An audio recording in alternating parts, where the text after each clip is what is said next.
and I'm in front of the media. I'm very thankful to the Maddock, the way they gave us the respect. అయితే dubbing ఎవరెవరితో చెప్పించారండి? ఎందుకంటే artist అంటే ట్రైలర్లో కొంతవరకు చూస్తున్నాము dubbing విషయంలో. అంటే ఇదేదో యాక్టర్స్తో ఇలా కదండి, వెరీ క్లియర్గా డబ్బింగ్ ప్రొఫెషనల్స్తోనే మొత్తం హ్యాండిల్ చేసాము. విత్ ఇన్ ఇంకా జరుగుతుంది కాబట్టి ఐ థింక్ రేపు మొత్తం రిలీజ్ చేస్తాం ఎవరెవరు ఏ వాయిస్లు చెప్తున్నారు అనేది.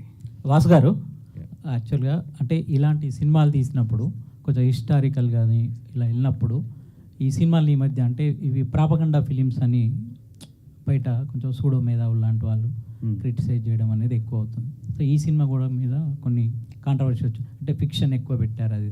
అంటే అలాంటివి వచ్చినప్పుడు ఒక ప్రొడ్యూసర్గా మీరు ఎలా స్పందిస్తుంటారు? అంటే ఒక సినిమాని చాలా కష్టపడి తీస్తుంటాం కదా చాలామంది, అంటే నెక్స్ట్ జనరేషన్కి ఏదో చెప్పాలి ఈ సినిమా మీద అని చెప్తున్నప్పుడు. అంటే నేను నిజంగా ఈ సినిమా చూసినప్పుడు అయితే నేను సింబోజీ బుక్ నేను 1 year బ్యాక్ ఇప్పుడు చదివాను. ఎక్కడో ఏంటంటే అరే భలే ఉంది నిజంగా, ఇట్లాంటి సినిమాలు ఇట్లాంటి కథని సినిమాల కింద తీసుకుంటే బాగుంటుంది కదని నాకు 1.5 year క్రితం, నాకు కరెక్ట్గా టైం లేదు కానీ అనుకున్నాను. బట్ ఎప్పుడైతే చావా అనేది ఒకటి జరుగుతుంది ఆల్రెడీ అని తెలిసినప్పుడు ఐఎమ్ వెయిటింగ్ ఎట్లా ఉంటుంది ఏంటి అని చెప్పి. నేను సినిమా చూసినప్పుడు ఇది ఎంత ఫ్రిక్షన్ ఉంది, ఎంత ఒరిజినల్ ఉంది, అన్నిటికన్నా కూడా ఒక సినిమాగా మాత్రం చాలా మంచి సినిమా. అంటే ఒక టెక్నికల్ వాల్యూస్ కానీ ఒక స్క్రీన్ ప్లే వాల్యూస్లో కానీ చాలా చాలా మంచి సినిమా. సో నేను అపార్ట్ ఫ్రమ్ ద ఎక్కువ కాంట్రవర్సీ ఆర్ ఎక్కువ దీని మీద ఉన్న కామెంట్స్ అన్నిటికన్నా కూడా ఒక మంచి సినిమాని తెలుగు ప్రేక్షకుల ముందుకు తీసుకురావాలి, అక్కడ వరకు నేను ఆలోచించాను అంతే. వాసు గారు 2 పాయింట్స్. ఒకటేమో ఇలాంటి నేపథ్యం ఉన్న తెలంగాణ స్టోరీస్, ఆంధ్ర స్టోరీస్ చాలా ఉన్నాయి.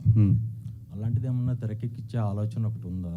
సెకండ్ పాయింట్ ఏంటంటే మనకు సంక్రాంతికి వస్తున్నాము, తండేల్ 2 సినిమాలు ఉన్నాయి.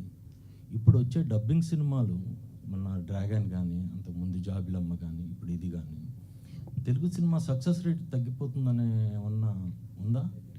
లేదండి, ఎందుకంటే ఒక మంచి సినిమా ఎక్కడున్నా ఎలా ఉన్నా ఎప్పుడున్నా ఆడుతుంది. ఎప్పుడు ప్రాబ్లం వస్తుందంటే ఒక పొంగల్లోనే. ఆ పొంగల్కి కూడా ఏదో చాలా రూల్స్ పెట్టారు, డబ్బింగ్ సినిమా పొంగల్లో రిలీజ్ అవ్వకూడదు ఎలా అంటే. కానీ అంటే ఇప్పుడు మనం రూల్స్ పెట్టినట్టు అవతరాలు కూడా మన లాంగ్వేజ్కి రూల్స్ పెడితే కనుక మన తెలుగు సినిమా అంతవరకు వెళ్ళేదా? సో ఒక మంచి సినిమా ఉన్నప్పుడు డెఫినెట్గా అది ఏ లాంగ్వేజ్లో ఉన్నా వీ షుడ్ ఎంకరేజ్ ఇట్ అంతే. ఇప్పుడు ఆ సినిమాలు రావడం వల్ల మన సినిమా తగ్గిపోతుందా అంటే డెఫినెట్గా నేను గమనించారా మీరు? లేదు, ఎందుకంటే 2 కదండి 3 మంచి సినిమాలు రిలీజ్ అయ్యి ఆడిన రోజులు కూడా ఉన్నాయి కదా మనకి.